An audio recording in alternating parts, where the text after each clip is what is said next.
एक सरकारी अधिकारी जिसने दावा किया कि उसके ऊपर झूठे बयान देने का दबाव बनाया गया।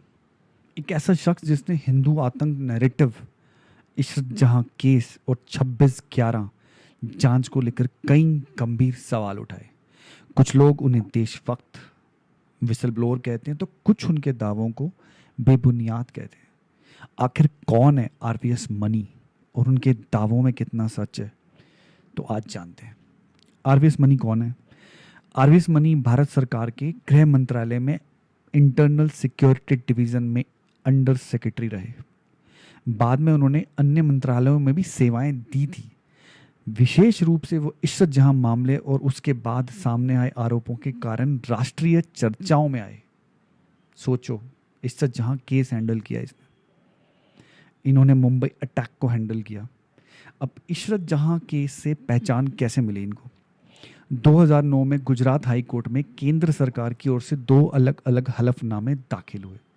पहले हलफनामे में खुफिया एजेंसियों के इनपुट का उल्लेख था, जो एक्चुअल था, जो सही जेन्युइन था। दूसरा हलफनामा वापस दायर किया गया जिसमें अलग उसको चेंज करके मैनिपुलेट करके उसकी दिशा ही बदल दी गई।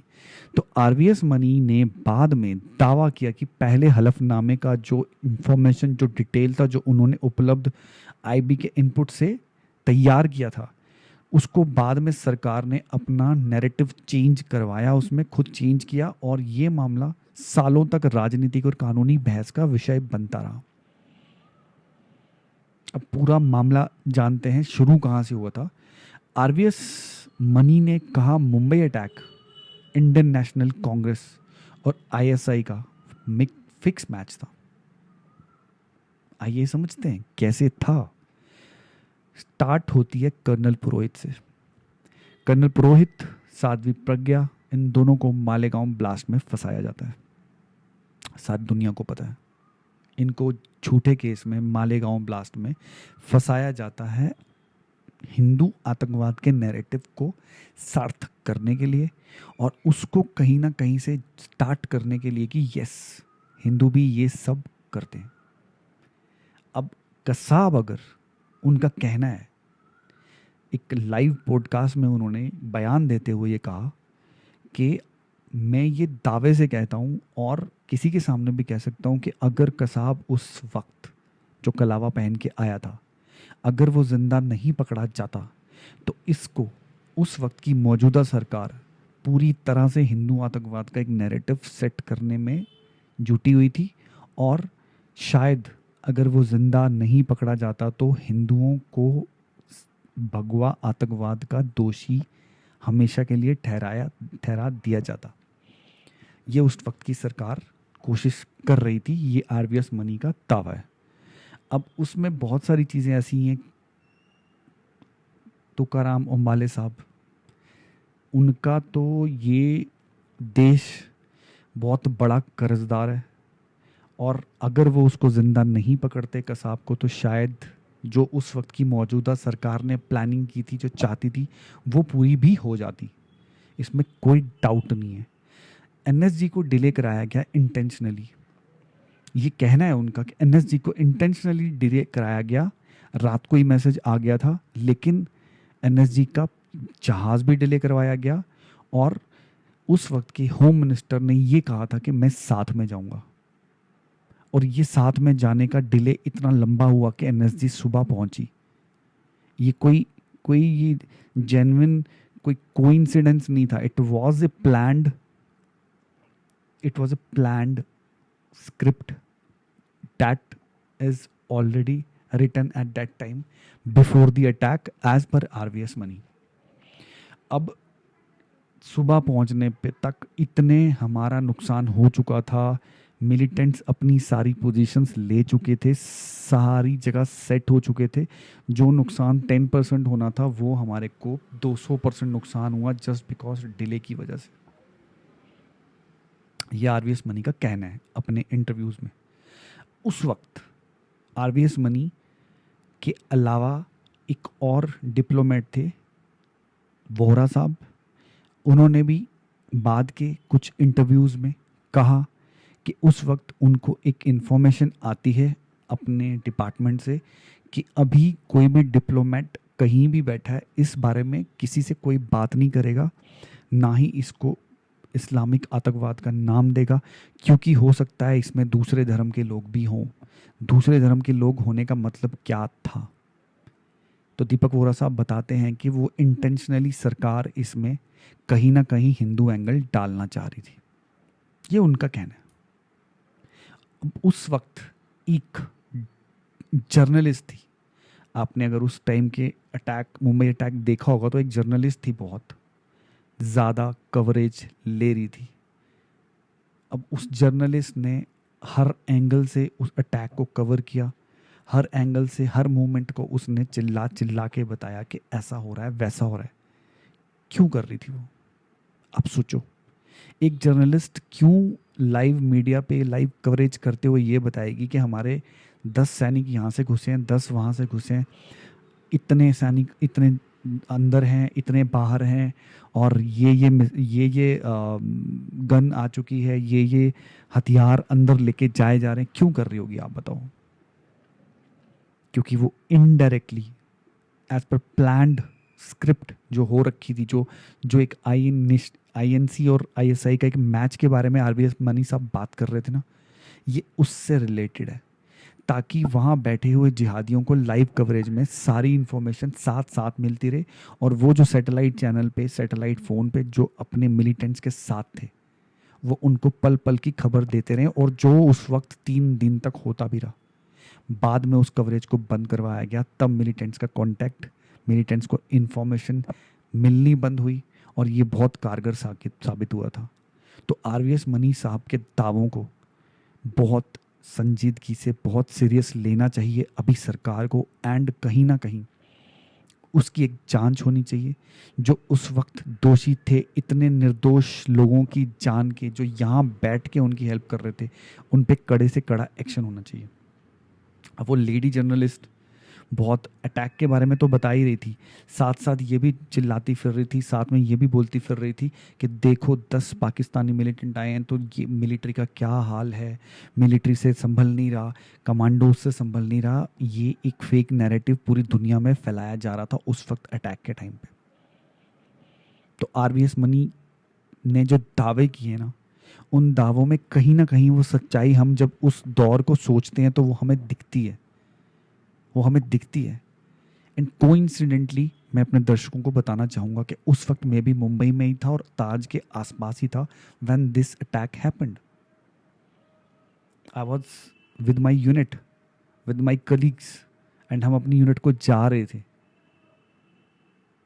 और ये 3 दिन तक गोलियों की आवाज़ मैंने अपने इन्हीं कानों से सुनी है।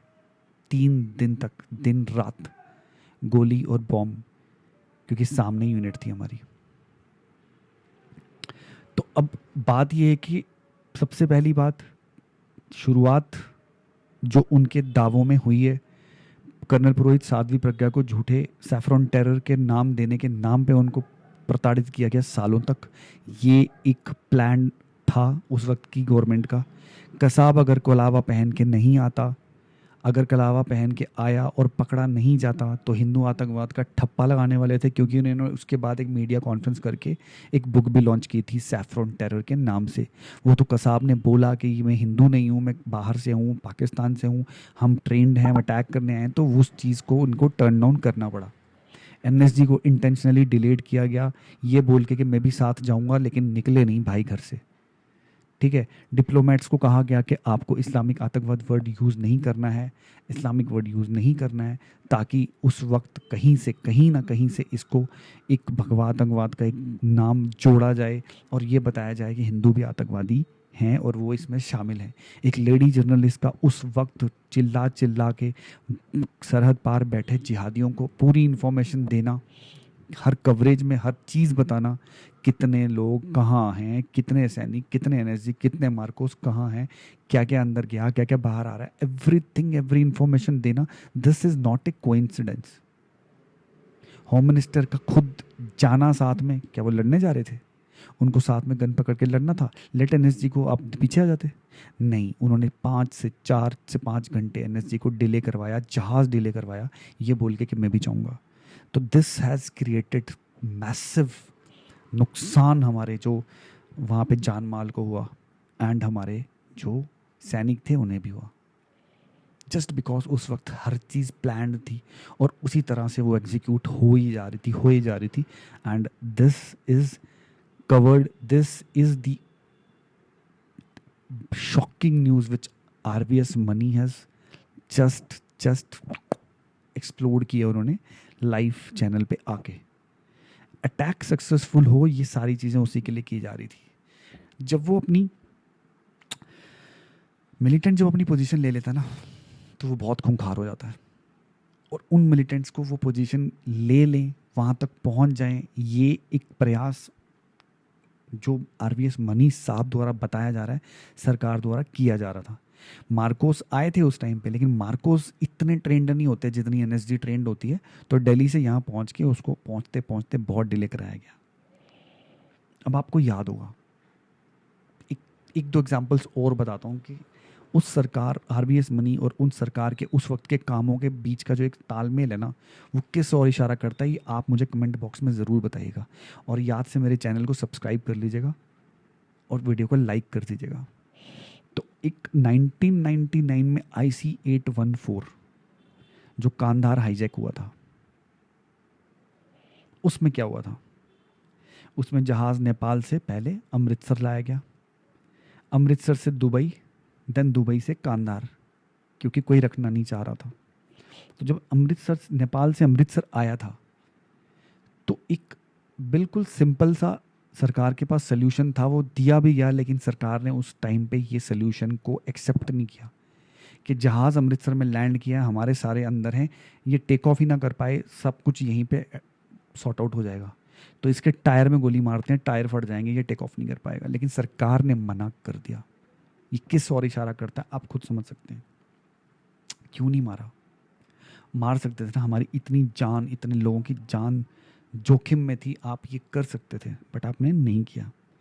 और सारी बात ये कि उस वक्त की जो सरकार थी, उन्होंने जो भी किया अपने टाइम पे, मुंबई अटैक के टाइम पे, मालेगांव ब्लास्ट के टाइम पे, ये सारी चीज़ें कहीं ना कहीं कुछ इशारा करती हैं। जो इशारा आपको समझना पड़ेगा, जो इशारा RVS मनी साहब ने चाहा है कि देश समझे और इस चीज़ पे वापस जांच हो और जो भी जिम्मेदार है वो पकड़ा जाए। और मैं चाहता हूं कि सरकार ये डिसीजन ले। सरकार ये उस समय के जितने भी ये मामले थे, इशरत जहां मामले में RVS मनी साहब ने एक चीज़ का बहुत बड़ा खुलासा किया कि ये एक सिंपल एनकाउंटर था। जो इशरत जहां अपने साथियों के साथ आ रही थी, वो प्राइम मिनिस्टर मोदी उस वक्त जो CM थे और अमित शाह को मारने ही आ रही थी, क्योंकि वो नहीं चाहते थे कि मोदी और अमित शाह आगे भारत की पॉलिटिक्स में आए, क्योंकि ये उनके लिए बहुत बड़ा खतरा था। तो ऑन टिप ऑफ ये उसको रोकते हैं, गाड़ी को, गाड़ी से फायरिंग होती है, पुलिस फायर करती है और वो चारों को मार देती है। लेकिन उस वक्त भी इस मामले को फेक एनकाउंटर बनाने की पूरी कोशिश की गई। सालों तक इस चीज़ में ये बताया गया कि सैफरॉन टेरर, इसमें भी एक सैफरॉन टेरर ये RSS ने किया धराया, उनके किया धराया। ये हर चीज़ उस वक्त पे ना इसी सरकार के इन्हीं सब चीज़ों के आगे पीछे घूमती थी कि किस तरह एक भगवे आतंकवाद को एक नाम दिया जाए, किसी के साथ जोड़ा जाए। बहुत कोशिश की उन्होंने, फेक एनकाउंटर दिखा के प्राइम मिनिस्टर मोदी और अमित शाह को अरेस्ट करवाना चाहते थे वो। जब उनको अरेस्ट नहीं करवा पाए, जब IB की रिपोर्ट में कोई खामियां नहीं दिखी, तो जो डिवीज़न थी, RVS मनी साहब ने ये बताया कि जो हमारे पास रिपोर्ट आई थी, हमें बताया गया कि इसमें खोजो। उस टाइम पे दिग्विजय सिंह ने बोला खोजो, चिदम्बरम ने बोला खोजो। मतलब कि ऐसा क्या खोजना चाह रहे थे आप, जिससे आप क्या प्रूफ करना चाह रहे थे? तो ये बहुत सारी चीज़ें हैं जो RVS मनी साहब ने अपने पॉडकास्ट में बताई, जिस पे गौर करने की बहुत ज़रूरत है। और आप मुझे बताइए कि RVS मनी साहब के दावे अगर सच साबित होते हैं तो भारत सरकार को क्या एक्शन लेना चाहिए। अगर वीडियो पसंद आया हो, लाइक कीजिए, शेयर कीजिए, एंड प्लीज़ चैनल को सब्सक्राइब कीजिए। इस तरह के और धमाकेदार वीडियोस के साथ फिर से आपके सामने हाजिर होऊंगा। जय हिंद, जय भारत, वंदे मातरम, जय श्री राम।